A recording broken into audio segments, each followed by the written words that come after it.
Welcome to the Slop Temple. We pray this video helps. You begin right now. Drape the tie with the wide end on your dominant side and the narrow end at about 1 above your belt. Once positioned, button the top shirt button and fold the collar down so the knot sits clean. Cross the wide end over the narrow end. This sets the core orientation and tension. Make sure the fabric lies flat to avoid bumps. This initial cross is vital because it determines length and symmetry for every subsequent loop. Next, bring the wide end under the narrow end and pull it up through the neck loop. This creates the inner structure. Once done, wrap the wide end across the front of the knot to form the knot face. This controls shape and width.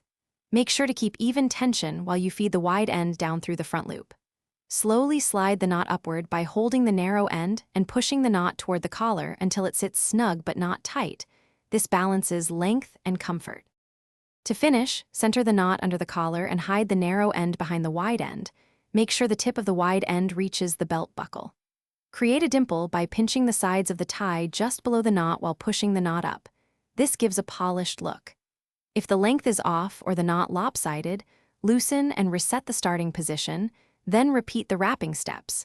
This troubleshooting step fixes asymmetry and incorrect length without guessing. Thanks for watching.